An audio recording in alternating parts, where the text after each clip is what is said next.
Hello class. In our last session we have discussed about demand and now we'll discuss about supply.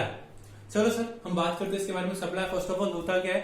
अगर हम supply की बात करते हैं तो बेटा सप्लाई की सीधी सी डेफिनेशन है, जैसे डिमांड के अंदर पर्सन की डिजायर होती है, ठीक है, रेडीनेस टू स्पेंड होती है और रिलेटेड जो सपोर्टेड रिसोर्सेज होने चाहिए, ये तीनों चीजें मिलकर डिमांड बनाती थी। वैसे सप्लाई के अंदर क्या होती है सर? सबसे जरूरी विलिंगनेस है। किसकी सर? विलिंगनेस है। विलिंगनेस एंड एबल है सामने वाला।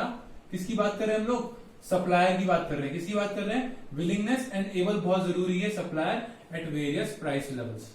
एट वेरियस प्राइस लेवल्स क्या कहना चाह रहा है सर? सप्लायर वो क्वांटिटी होती है जो कि सप्लायर रेडी है सेल करने के लिए, जो कि सप्लायर रेडी है सेल करने के लिए और एबल है सेल करने के लिए at various price level in the market. तो डेफिनेशन क्या हो जाएगी sir? Supply is the quantity of a commodity which supplier is willing and able to sell in the market और offer for sale in the market in a given period of time at various price levels. ठीक है sir? मतलब sir simple सी बात है, जैसे demand की बात होती है वैसे सप्लाई की बात होगी।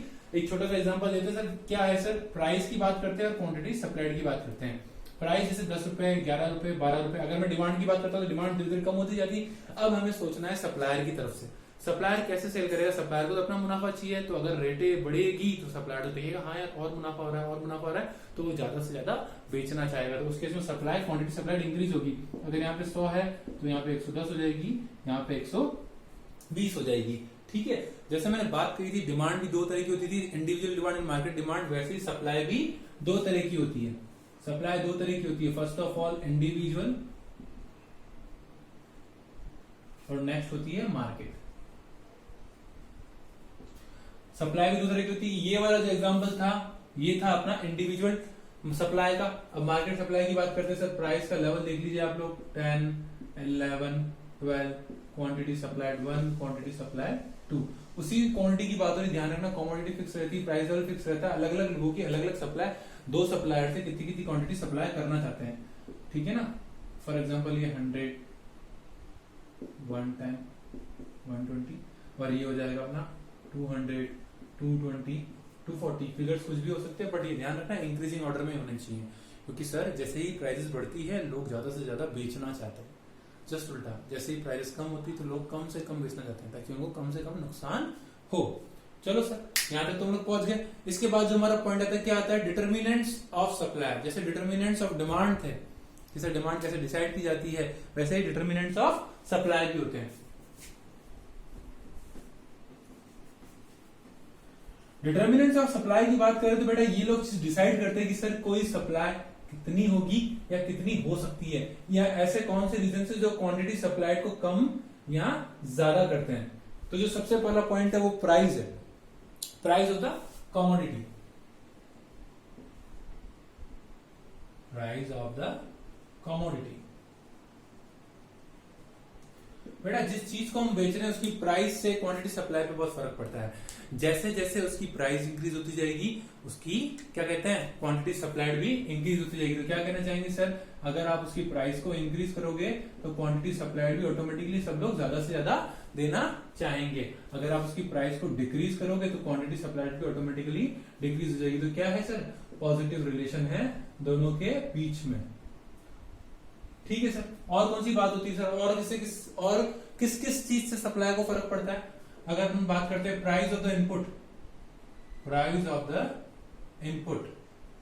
बेटा जिन चीजों से ये चीजें बनती है, कमोडिटी बनती है, उनको बोलते हैं इनपुट। जो इनपुट्स डलते हैं रॉ मटेरियल वगैरह।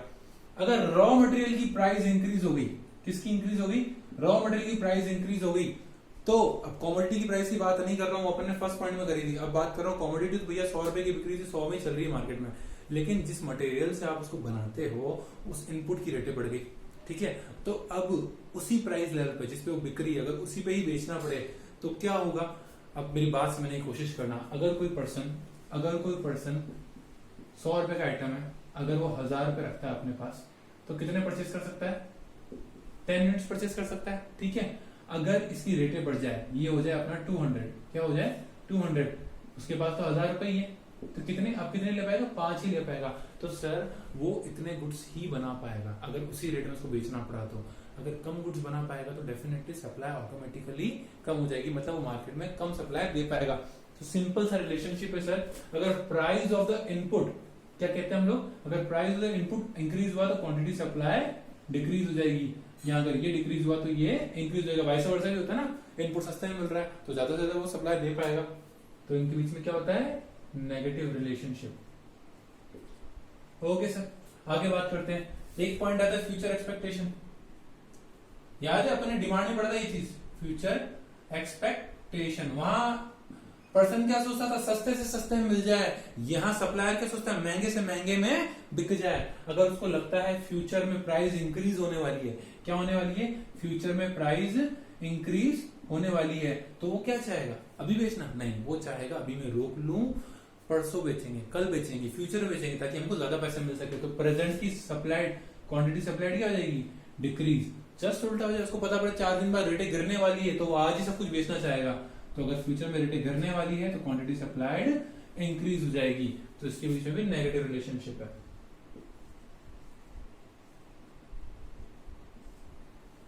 अगर हम इससे आगे बात करते हैं इस बारे में, तो सप्लाई के लिए, मतलब सप्लाई के लिए सिर्फ काफी सारी चीजें इंपॉर्टेंट होती है। जैसे कि एक पॉइंट आता है टेक्नोलॉजी का।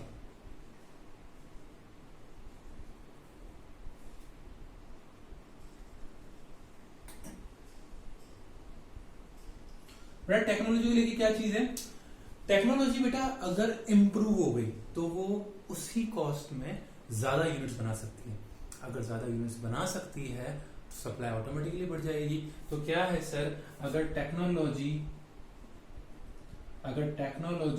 इंक्रीज हो जाती है तो क्वांटिटी सप्लाइड ऑटोमेटिकली ही इंक्रीज हो जाएगा, क्योंकि उस रेट में अब वो ज्यादा यूनिट्स बना के दे सकता है। एक और पॉइंट आता है गवर्नमेंट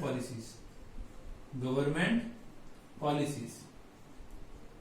अब ध्यान रखना, अगर गवर्नमेंट टैक्स बढ़ा देगी, बहुत सारे बाउंडेशंस बढ़ा देगी, ड्यूटीज बढ़ा देगी, तो डेफिनेटली उन खर्चों के कारण हमारी कॉस्ट कटिंग हो जाएगी। अगर कॉस्ट कटिंग करेंगे हम लोग, अदर कॉस्ट अगर बढ़ गई तो सर हमको क्या करना पड़ेगा, सप्लाई पे जो हम लोग खर्चा करें उसको कम करना पड़ेगा, गुड्स कम बना पाएंगे। तो डेफिनेटली जब भी गवर्नमेंट पॉलिसीज क्या होगी, स्ट्रिक्ट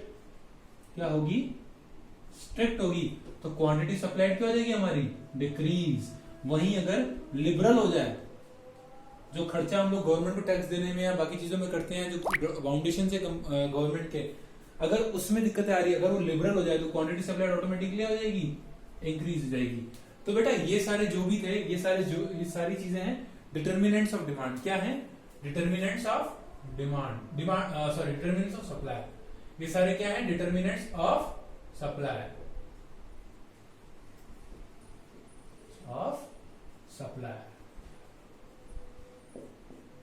ये सारी चीजें डिटर्मिनेंट्स ऑफ सप्लाई की है। अगर हम इस बारे में थोड़ा सा आगे बात करते हैं तो जो नेक्स्ट पॉइंट आता है वो है लॉ ऑफ डिमांड।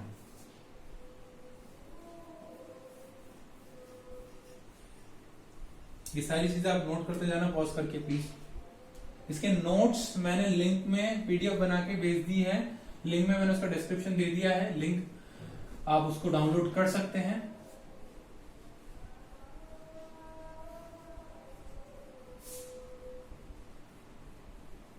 वीडियोस के डिस्क्रिप्शन में आप लिंक से डाउनलोड कर सकते हैं पीडीएफ को। चलो सर आगे बात करते हैं। एक आता है लॉ ऑफ सप्लाई। तो वही चीज है सर, वापस से other things being constant,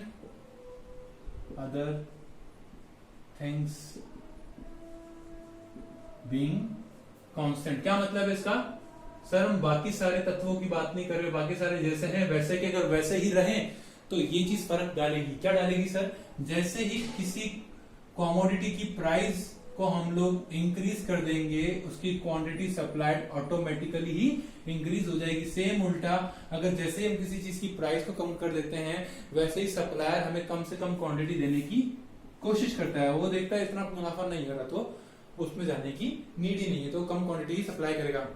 on the other hand उसको दिखता है नहीं यार तो अच्छे दाम में बिक रही है, तो लोग ज्यादा से ज्यादा बना के सेल करने की कोशिश करते हैं। लॉ ऑफ सप्लाई को फर्दर हम लोग हमारे जो नेक्स्ट वीडियो है उसमें डिस्कस करेंगे, उसमें हम इसको कैसे कैसे शो कर सकते हैं। जैसे लॉ ऑफ डिमांड को हम दो तरीके से शो कर सकते थे। कैसे? Demand curve and demand schedule, दो तरीके से शो कर सकते हैं, demand curve and demand schedule. इसी को भी supply curve and supply schedule से शो कर सकते हैं, बट वो हम नेक्स्ट क्लास में डिस्कस करेंगे। ओके, अगर किसी को पॉइंट में दिक्कत हो तो पूछ सकता है। वैसे जैसे जैसे डिमांड चल रहा है same as it is supply चल रहा है, ठीक है। तो क्वेरीज आनी नहीं चाहिए, फिर भी कोई आती तो आप लोग पूछ सकते हो। Okay, have a nice day.